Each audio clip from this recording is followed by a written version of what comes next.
Okay, so I see everybody socialized. That's awesome job.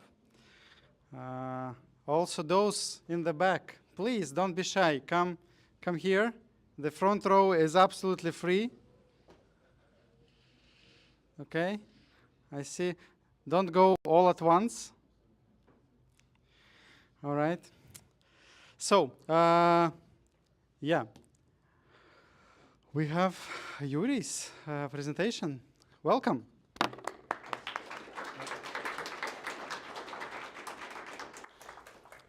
Okay. Hi, hi everyone. Thanks, Shirley, for inviting me. Actually, it's first time public speaking for me for a while. I'm a little bit nervous, so sorry. And today we will speak about something unknown, as there is a lot of unknown things around. And I will talk about my experience on that, what I saw, what I heard, and yeah, we will get some key points on that. At the beginning, some words about myself. So I have like a bit more than 15 years in experience in IT in general. Started from my studies to work as a regular developer. Afterwards, I went also for scientific job, like worked in multiple scientific projects.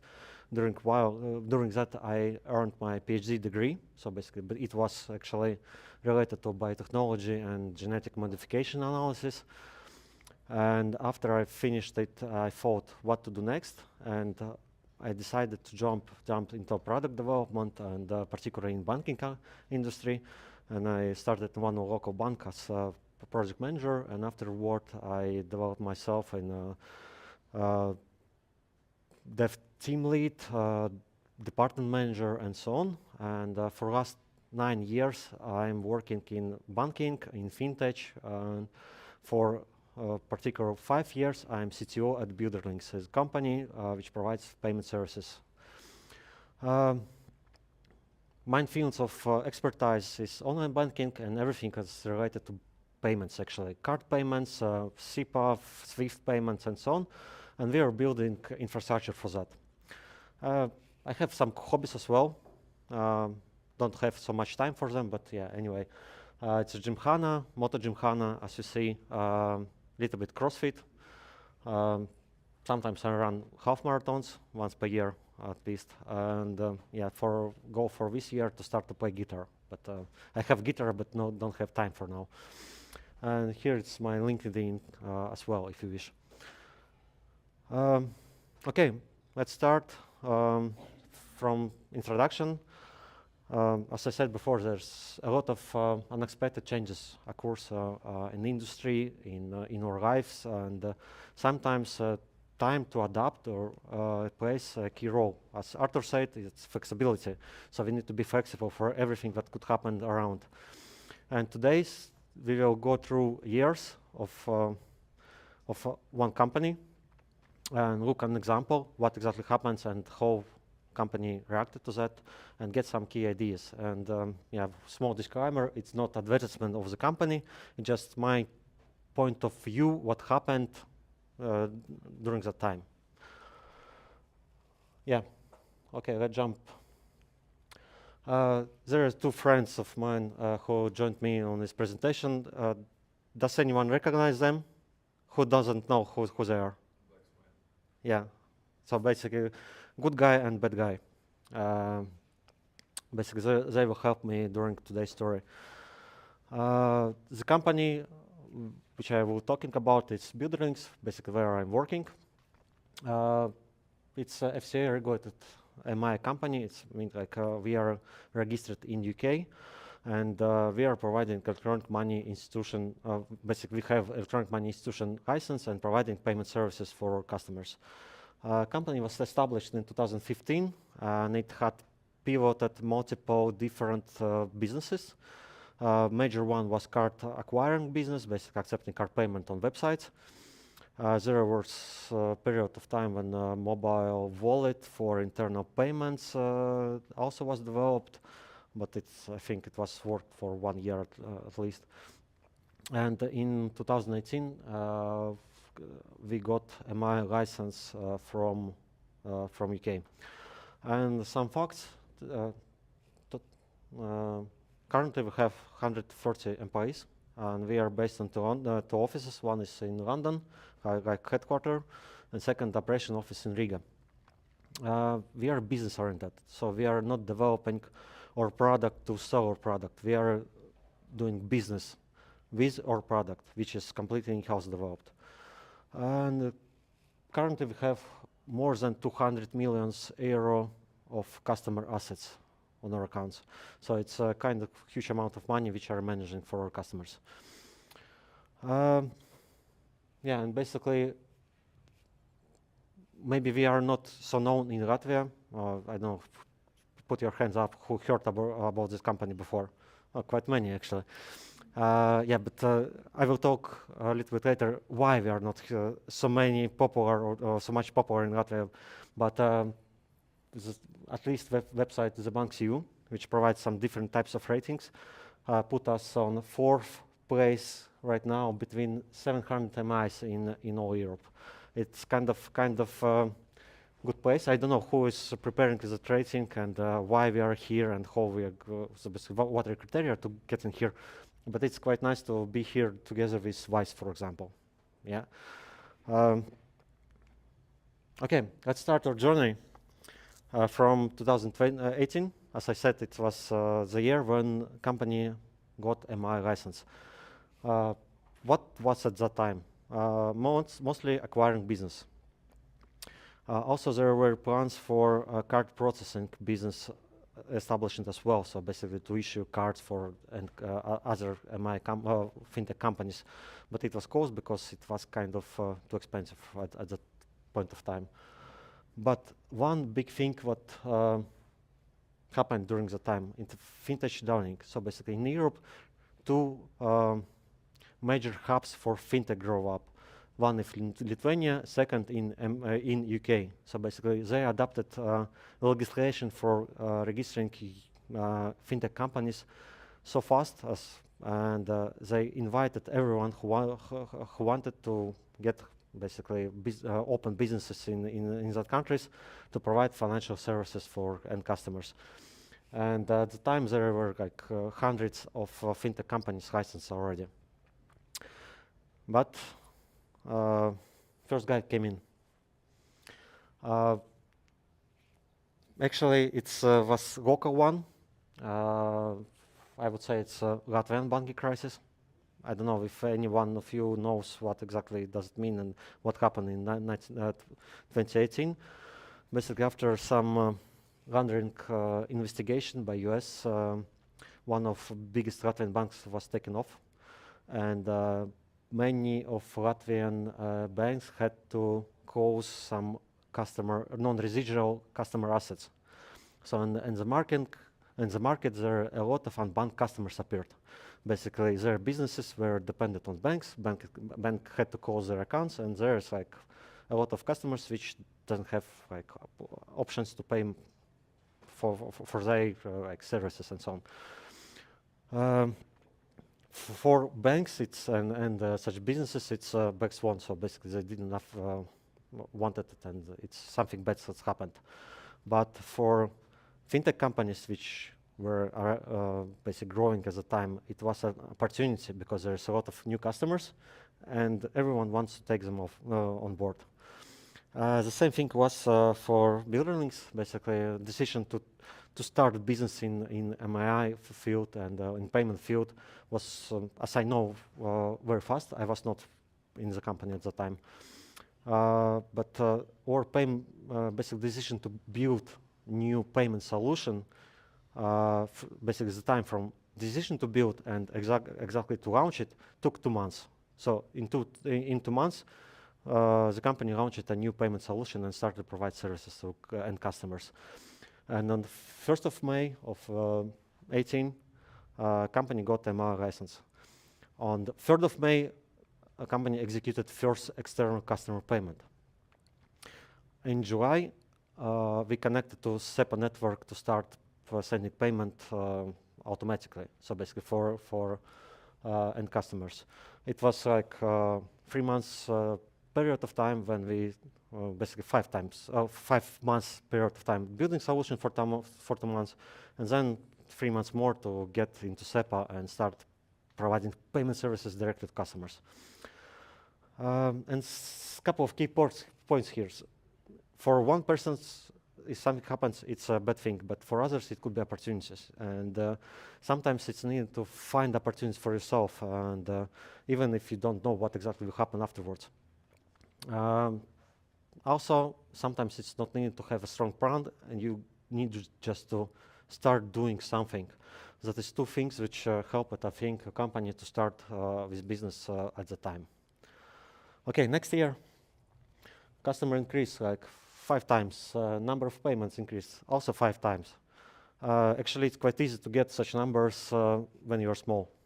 Basically, if you had almost nothing, it's quite easy to increase such statistics to such numbers. Afterwards, we grow up of approximately 1.5, 2 times per year. But at first year, it's 5 times grow. And we started to build a lot of different additional features like online onboarding to attract new customers from online, card issuing to issue our own cards, because at the beginning we had only payments. And nothing bad happens, it's just me who joined the company at the time.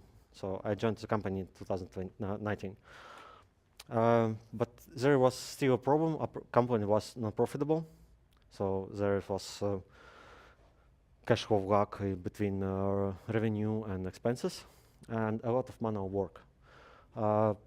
Processing of payments, amount checks, and so on, a lot of accounting stuff was done manually, and it took a lot of resources from the company to provide such services and build internal infrastructure for that. But anyway, the company and particularly development team did a lot of small improvements in everywhere, like in a product, in business processes and so on, like Toyota-wise approach, but I don't think that anyone at the time thought that it's Toyota approach, but right now we can see that, basically we did a lot of improvements in everything of every place in the company, just to start it and run more or less in automatic way, I would say. It was when I joined the company, I thought that there is kind of house inside, because one person wants one thing, another person wants another thing. There's someone saying something, basically a lot of different opinions, and there's nothing like everything is very chaotic. But afterwards, I understood that it's kind of controllable house, which was giving a lot of ideas, giving a lot of movement for the company, and it helped to develop the company and the product itself at the time, because it's needed, because there's was nothing, and we built everything from scratch. And afterwards, basically next year, we started stabilizing it, and everything went very smooth, and still we are working. We went through multiple external audits, IT audits, security audits, and so on, just stabilizing everything, every piece of the company operation stuff. And on the next year, we started it with a focus on automation. We launched a lot of new initiatives like mobile application development, and we partnered here with Chile, thankfully. And it took for us around 6 months to launch the first version of our app. And still we are after 4 years, we still are working together with Chile and doing our great job on for a fancy app, it's nice. Thanks.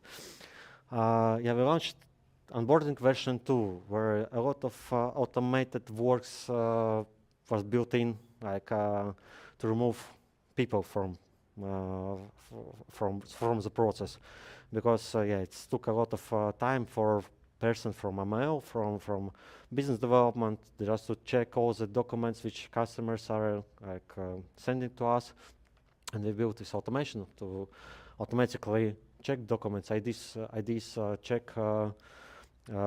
proof of residences, and so on, everything that we need for onboarding customers. And the third one, I think most important right now, is connection to CP Instant. Basically, it's Zibmaksājumi in Latvia. It's instant payments in Europe in euro. So it's something which, at that point of time, not so common in everywhere. Just a couple of banks in Latvia had this option at the time, and still there is not so huge adaptation in Europe for instant payments. And we were in the middle of this adaptation process. And afterwards, after a couple of years, it will play a crucial role for us, actually. But something happened. Any ideas? 2020. Yeah, right. As most companies in worldwide, we had to split off. We had to do something with that. Basically, we split our offices to two parts. Like, if one office go down, then second one will be continue or like operations.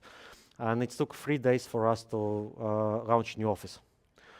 Partially, we went for work from home, and still our development team is working somewhere, I don't know where. Most probably for working from home, but yeah, I see sometimes our guys like on summer events or on winter events and so on, and I don't know where they're exactly during other time.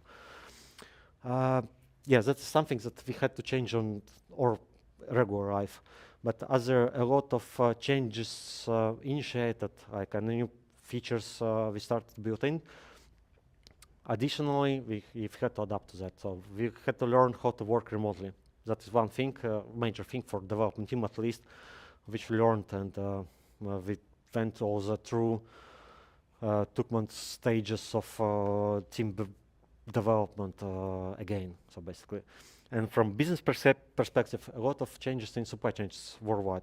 So e-commerce started to grow up, and companies which didn't change it themselves for e-commerce died, others survived, and the demand on payments increased during the time. And basically that allowed us to go through break-even during the summer 2020. Basically, we went through operational break-even at the time. So it took approximately 2 years to doing that. One more thing which happened during that year, it's Brexit. It was not something unexpected, because everyone know already about 4 or 5 years about that. So one thing which we have unknown, will it be hard Brexit or soft Brexit? We did nothing about that. We hope that it will be soft, and we got information about just 1 month before it really happened, I think. And yeah, basically we didn't have to change anything in our product or in business. The one thing that we lost is passporting rights in EU. So that's why we are not advertisement ourselves in EU so actively. So we are not able to put some banners and so on in Europe to attract customers actively. But anyway, any of you can open account with us without any problem. Yeah, and key points here is that we need to change business processes within company, and we should be able to do that. If a company doesn't want to change, or there is resistance to change, most probably there is something bad will happen. And as we had a lot of different initiatives for development team in particular, a lot of changes came in. Like, I want this, I want that, and even something was released to production. My stakeholder wanted to change something else, and usually for persons who work in product development, it's kind of annoying when you need to change or rebuild something that already is in production. But that's one of the things of agility, and basically need to adapt and just stay relaxed and change what business need. That's one of the second idea of everything that I saw in the company when we started to build everything from beginning for the initiatives. Okay, basically next one, 2021, recovery of economy. Everything started to grow again. Like a lot of businesses started to grow, and we also decided to invest in our payment infrastructure. we connected directly to Swift. We developed deposits product together with our one of our partner bank. We launched fintech directions offering core services for fintech, forex exchange, virtual cards, and so on. A lot of different stuff like which provides our customers opportunities to grow up their businesses as well. But basically nothing particularly bad happened. It's just regular good year. We were growing and nothing bad happened, but still at the time proportion of B2B and B2C customers was on B2B side. We had approximately 80% of B2B customers and 20% of B2C. And after a short calculation, we thought that somewhere this segment is not so developed. And we partnered with MasterCard on the Price as Planet program, where we basically sponsored planting trees in Africa when new customers is onboarded on our services. That was a big program of MasterCard, and we were part of it. And at that time, we basically relaunched our B2C customers product. And yeah, as I said, we did a lot of like payment infrastructure as well. And key points here, like sometimes even we have some part of like some segment, customer segment, it could be undeveloped. So, and we need to carefully take a look on different parts of our customers, understand where we can jump in and develop ourselves. So right now we can see that our B2C customers are 75% of B2C customers and 25% of B2B. Of course, revenue is different. Still, it's 80 to 20, like 80% of B2B customers' revenue. But anyway, there's our market share on B2C is quite bigger than it was at the time. And also, yeah, we need to develop infrastructure for that. Okay, next year, 2022. Yeah, we're just working, extended our services. Again, we are investing in our infrastructure. We did Google Pay, Apple Pay.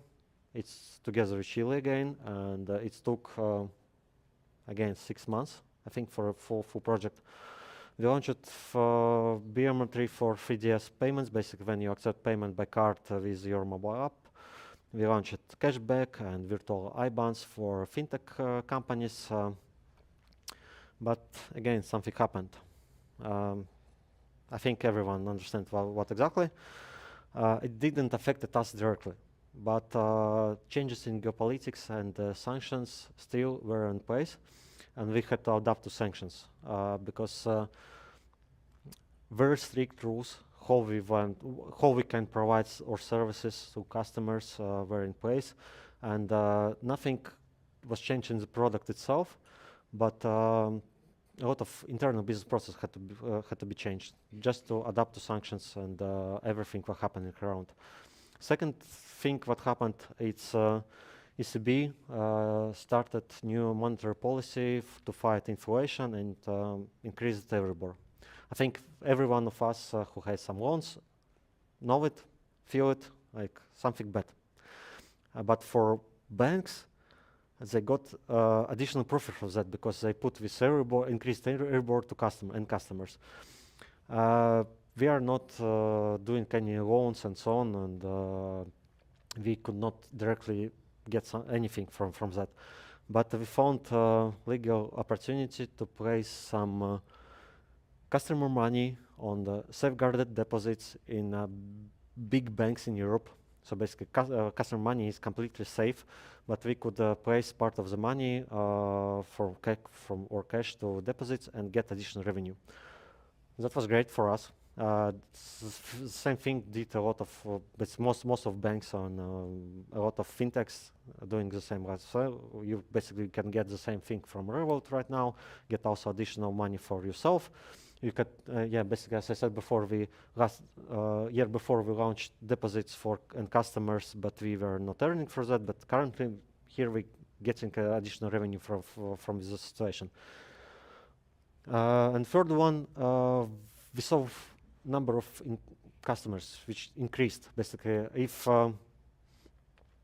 Incomparable to regular months before, basically new inflow on new customers increased like 10 times.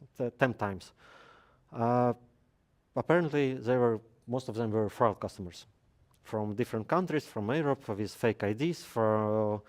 Afterwards, also with some AI-generated faces and so on.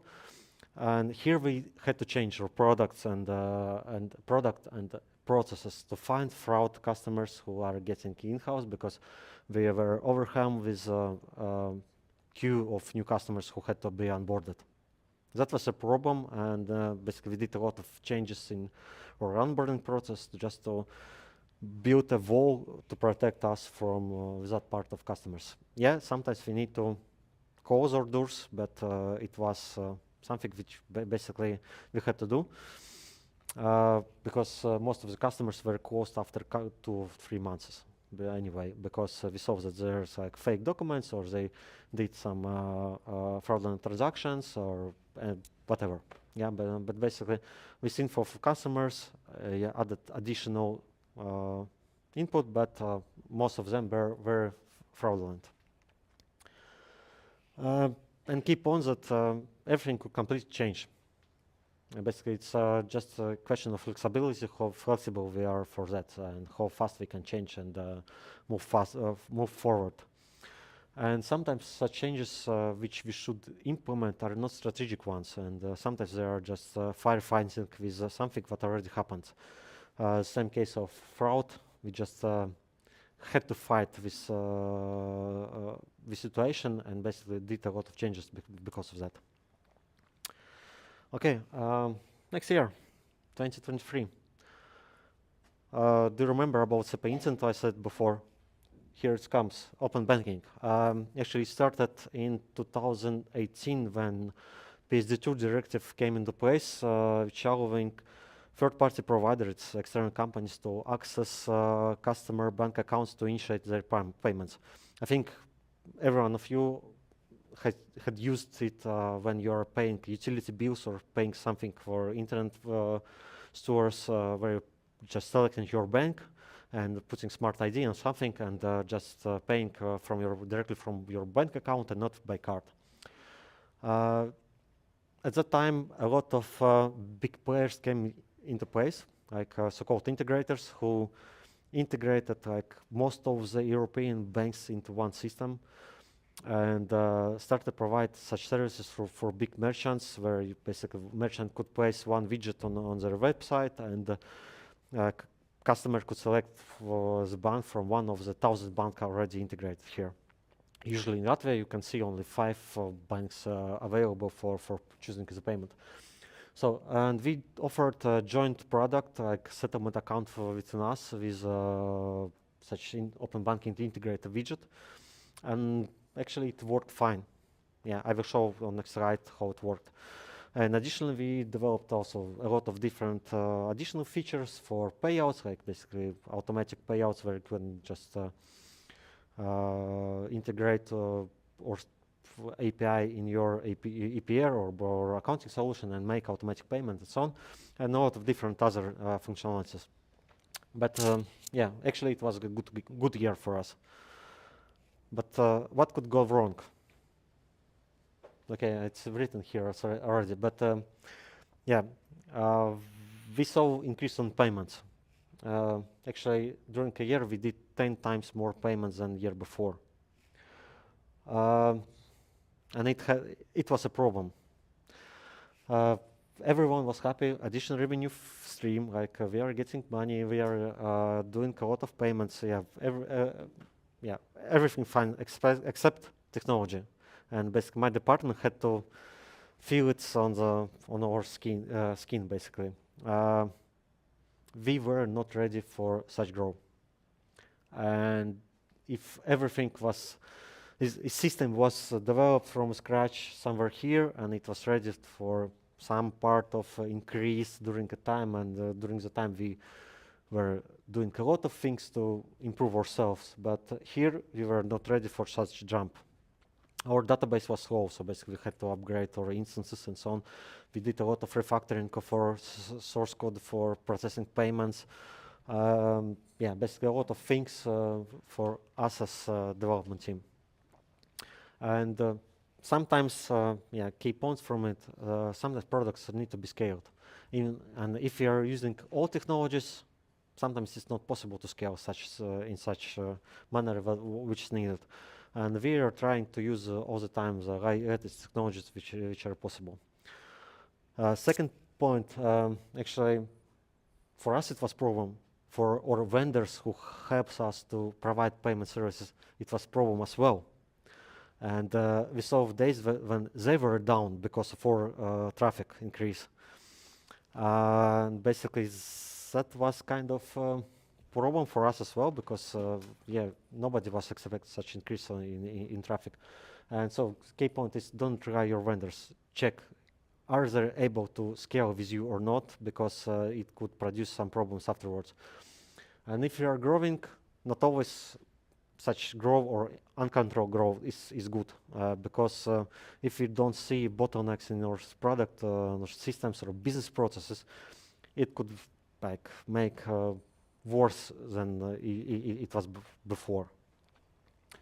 Yeah, and here we can see that, yeah, during last year we processed like 4 and 7 millions of payments, and this year we processed already 3 millions, and potentially it could be 6 or 7 millions during this year.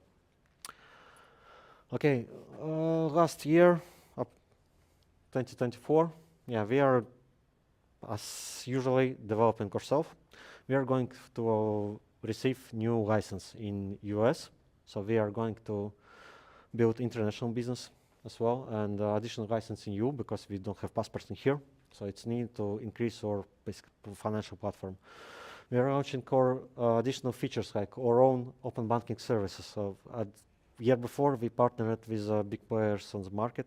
This year we are going to launch our own open banking service and provide completely our own solution.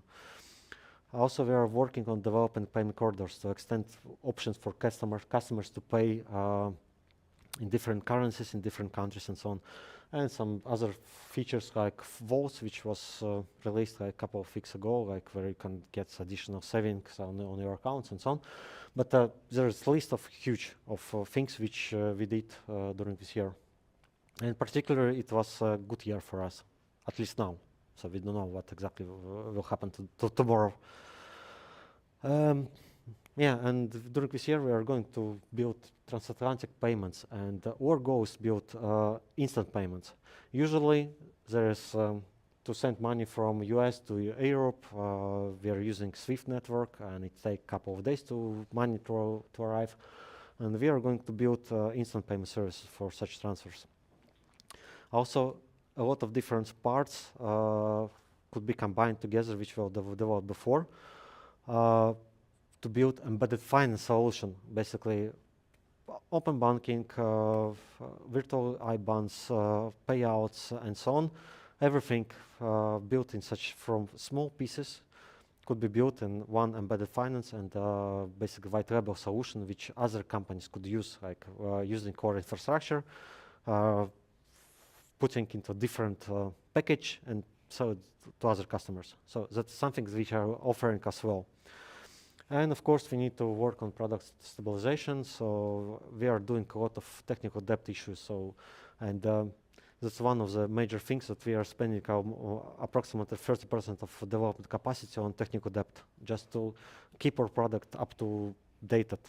Because in case if we are not, we saw it before that if you are not doing technical debt, that product is going to die at some point of time. So it's hard to manage afterwards. And just one key point, we need to see in product as a system, because usually in product teams or in product companies, there is product owner who has this opportunity to see a product as one system, and it's basically it's his responsibility. We don't have any product owner for full product. We have a lot of stakeholders and so on, and we are, as a IT and development team, we are doing such things. So we are thinking about how it could behave as a system, and how everything, like every features are built together to put one major picture and one major system to provide like for customers. Okay, next year. Any ideas what will happen there?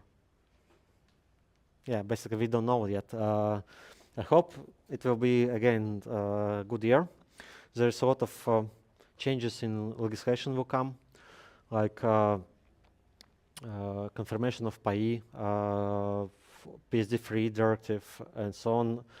Most of them are tended to fight fraud cases, and there will be responsibility for payment companies to return money back to customers who were like fraudulent taken. So there's a lot of changes in legislation which we will need to adapt, but I don't know how, because I'm too lazy to read everything before it basically comes into power. Most probably I will do it in last year or next year. Just a short summary. There is turnover basically by years. Last year we processed 5 billions of customer money on our platform. This year I project 8 billions. This is revenue of the company. Also, everything is published, so you can check by yourself. Last year we got 16 millions in revenue. This year target is doubled, so basically up to 30 billions, or 30 millions of revenue. I don't know if we are so lucky to achieve it, but still that is goal, and we are going to that.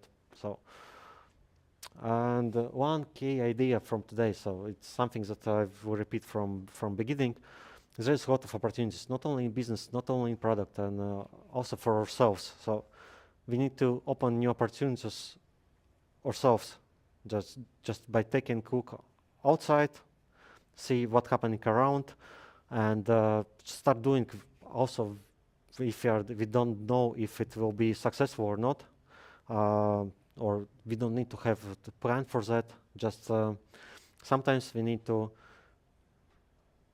take it and start doing and get some results, and afterwards we can adapt. And yeah, most probably we need to be flexible to accept sometimes that something is bad, something is good, and just rethink it and go forward. Yeah, that's the idea of me of today. And yeah, thank you. And any questions?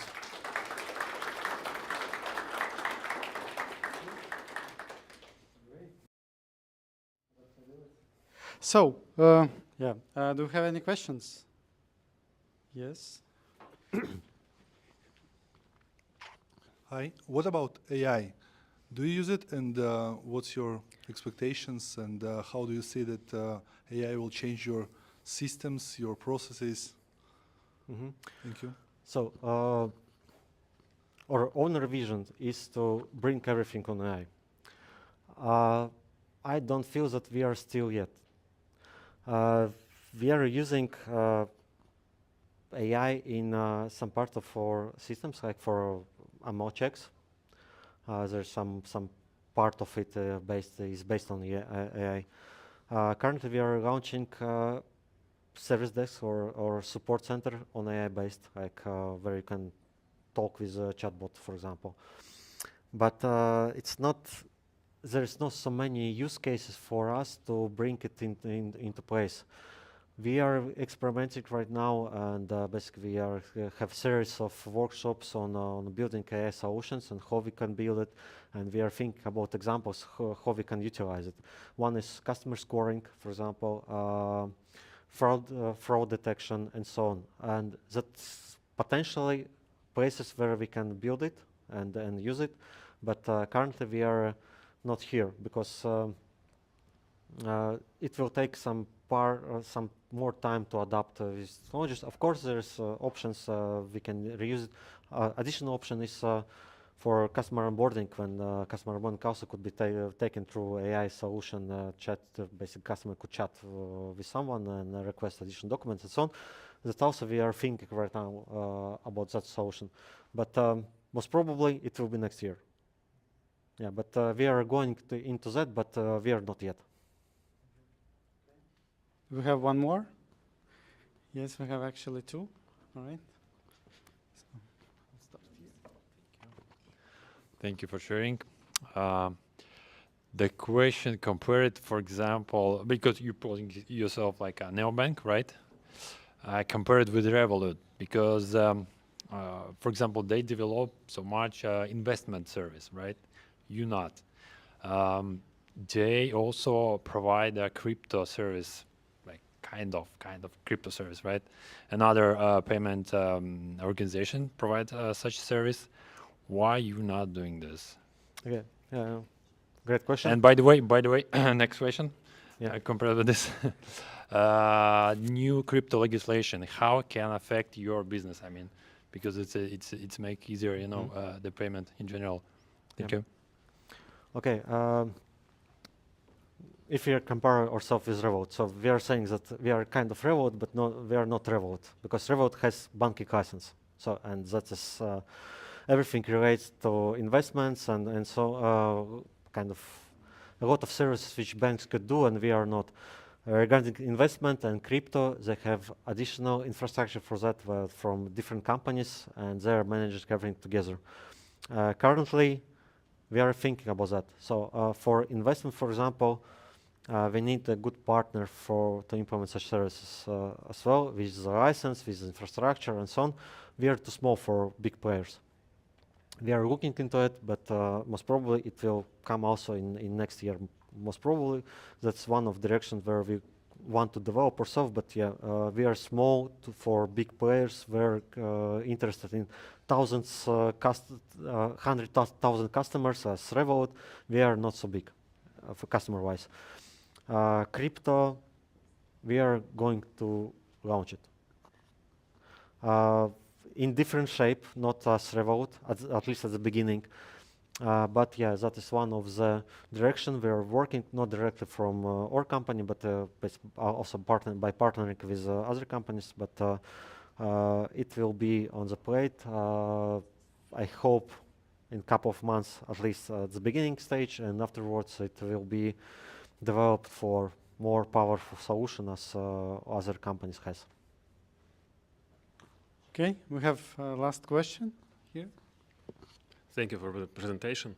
What do you think? Is there any correlation between Black Swan and White Swan year and company revenue? We can go back. Okay. We don't see it. Yeah. As I said before, because when Black Swan events happened, they were not directly affecting us as a company. They were general or on the global market and so on, but it gave us additional opportunities to grow. And I think there is no correlation between something bad happens and our revenue increases or otherwise. I think just in our case, it was we were so lucky to do that. Yeah, basically, it gave opportunity to utilize something that happened outside, and that brought additional opportunities to grow. I think that's most important. So, in many cases, yeah, it was not directly related to us. Like, of course, internally we had also kind of Black Swan events when we lost payment channel, for example, and we had to readapt to that. So basically, we had to rethink what we will do, how we can provide the same payment services to customers where we don't have any partners right now. But it's like on local level, and also it didn't affect so much because something came into place. And here as well, like something is bad happened in general way, but it brought something additionally to us and allowed us to like get additional customers and basically develop our services in the future. So.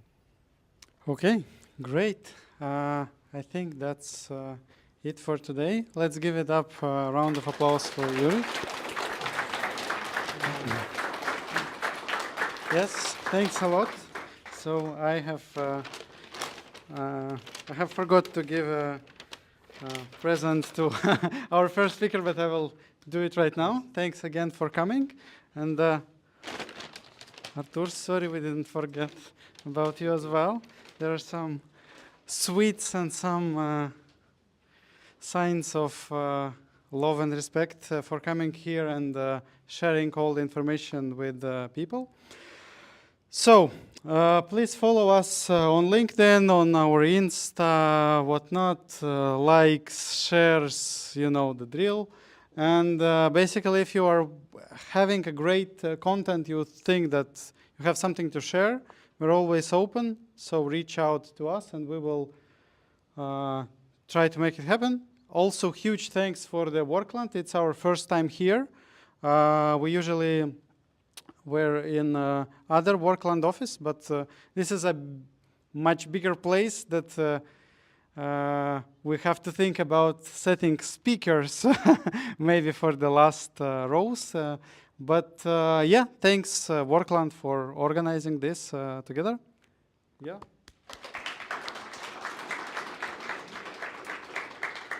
And yeah, one more last QR code. If you have any ideas, you didn't like anything, or you want to say something bad, this is the format where you can do that. We will try to listen. We will try to improve. So yes, hope that you enjoyed. And basically that's it. We have around half an hour to hang out, to chat. There is still beer. There is still coffee. So yeah, thanks for coming.